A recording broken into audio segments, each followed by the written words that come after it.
And welcome back, everyone, to the Lantern Corp from Duck Boy.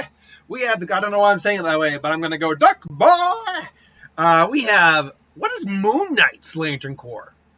Okay, so, first off, I'm not caught up on some of modern Moon Knights, and maybe things have changed. I get the impression they haven't. The problem with Moon Knight is, do I count Jake Lockley, Mark Spector, and Stephen Grant as three individuals, or do I just look at Moon Knight as a whole? I mean, is there a drastic enough difference between the three of them to say that they're emotionally in a different Lantern Corps each?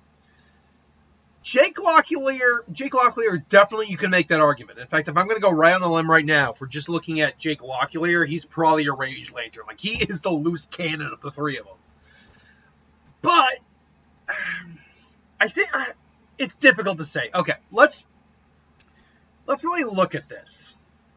Right out the gate, he's not an absolute Lantern in really any of these, save for maybe an absolute Red for when he's not Jake Locklear, keeping his rage in check. Because that's what the absolute Red Lanterns are about, controlling your rage, keeping it in check. But otherwise, he's not an absolute Green Lantern because he does not always do the right thing. He's not an absolute Yellow Lantern, for he's not fearless, he's kind of crazy. Which, really, we don't have a Lantern Corps for Insanity, when I think about it. That'd be an interesting Lantern Corps. They have no idea what color would be, but that'd be an interesting Lantern Corps. I guess maybe it's the absolute Black Lanterns in that case, because that's chaos, freedom, and all that. It's chaos. But gray, it doesn't work despite the color of his suit. Neither does white, again, despite the color of his suit. Neither does gold, never been perpetually happy, especially with three different personalities and abuse in certain stories. He's not an ultraviolet. He really doesn't carry that kind of shame around. It's when we get into the core lanterns that we start to get a little more nuance. Now, I'm going to keep going down the list that way. Black Lantern's of Death. He's definitely can kind of act like an agent of death, and he certainly has ties to the dead occasionally. But through Khonshu or whatever spirit you're looking at, depending on, the incarnation. But I would say he's not a Black Lantern. I also don't think he's really a good Lantern of Hope. Whatever faith he has doesn't work. And I don't mean faith as in religion. I mean faith in himself or whatever. And certainly he's not someone people put their hope in 9 times out of 10. He's also not really a Lantern of Greed. He's certainly not greedy per se. He needs what he needs for the things he does. There you go. He's not devoid of compassion, though, so I can't call him a Lantern of Compassion. Nor is it his strongest trait. And what he's doing isn't really out of love. Really, when it comes down to it, I think it's the big three. It's the green, green, yellow, red. And weirdly enough, with the exception of maybe Stephen Grant or Mark Spector, or really more Mark Spector, I don't think he's actually the best Green Lantern candidate. I think it's a possibility. I think it's a runner-up Lantern Corps. Because he certainly does have strong willpower, but he also suffers from mental illness, which means that willpower wavers a lot. Some days he is the embodiment of willpower. Other days he is a broken man. He's not Sentry level mental ill where it impacts his superheroing, but he does have mental illness. So it's one of those things that it does, I think, hinder where you can go emotionally with this character. But I think it comes down to the other two. I think it comes down to either fear or it comes down to rage. And I think at the end of the day, rage has to be your runner-up. Because Jake is definitely a Rage Lantern. That's a man who wants to smoke all day, every day. But he's not. But Mark and Grant, so if you look at Moon Knight as a whole with these three personalities, they're not. What's the best way to put it? They're not perpetually angry all the time. They let their rage kind of, help fuel them a bit, but they're not perpetually angry. They're not raging out. In fact, they can be very calm and collect a lot of the time. Even Jake has moments of being calm. He's not like the Hulk where he's constantly raging. He's just the one who's the quickest to anger. But the thing about Moon Knight is always perpetually feared. He wears white not to blend in, but because his enemies see him. So his enemies can see him coming.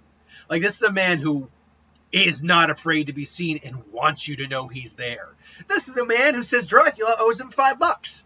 Or was it $10? I can't remember the exact line. The Dracula owes is $50. But how much? I'm going to Google that. How much does Dracula owe Moon Knight? How much does Dracula? It actually is the first thing to come up in Google. I find that's just hilarious. $5. It is $5. The internet mean, Johnny, that bitch owes me $5. Apparently, in what was it, Marvel lore, in the game's Central Park animations, what was it, Marvel Rivals, Moon Knight can actually be seen finally recovering a spectral $5 bill from Dracula's castle. Spoilers if you haven't played it. I just like the fact that it's the first thing that how much does Dracula, and then that's the first thing Google shows up. It shows up on Google. But yeah, even Dracula doesn't want to screw with Moon Knight. Like most, say, even if you're super powered, most individuals don't actively want to screw with Moon Knight because Moon Knight is not mentally well. And because he's not mentally well, even if he's not like Jake Locklear, he can just go to town without stopping the brakes. So, yeah, Moon Knight definitely, and to be fair, Moon Knight's design, even if you take the white out of it, is still a very good and intimidating design in many ways. So, yeah, I think Fear actually is the color that works best for Moon Knight, and it works, I think, well for who Moon Knight is. Again, I wear white so they see me coming. So they, know I'm coming. Like, he wants his enemies to be afraid. He is... So, the question has always kind of been, what are the DC versions of Marvel characters and vice versa? He is, at least in design and base concept, because there's times where he is a billionaire, or at least a millionaire. He is more or less one of Marvel's versions of Batman. Tony Stark would be another variation of that, but with a lot of different facets and caveats to that. But Moon Knight, from a just design standpoint, certainly mirrors Batman a lot more. And that works, that makes sense, because Batman also uses fear against his enemy and uses it as a weapon. So that would make sense. So I think Fear, I think Rage and Will are kind of runners-up, with Will... So, again, Jake Locklear, definitely Rage. Mark and Grant, not so much, but they certainly have anger in them that could be exploited. That's why I think Rage still works better for Moon Knight than just a straight Will Lantern Ring. But again, you could also make the absolute Red Lantern Ring argument as well. I do not think there's an argument to be made for most of the other Lantern Corps, but maybe I'm wrong. If you can realistically think of a argument for every one of these Lantern Corps that I didn't choose, let me know. Because I think there are at least some arguments for a couple of them. I don't think there's arguments for all of them. Like, I don't think there's an argument for Gold. I don't think there's an argument for White. I don't really think there's an argument for Hope. But, I don't know. Maybe you can make an argument. Till then, thanks for watching. I hope you enjoyed, and I'll see you guys later.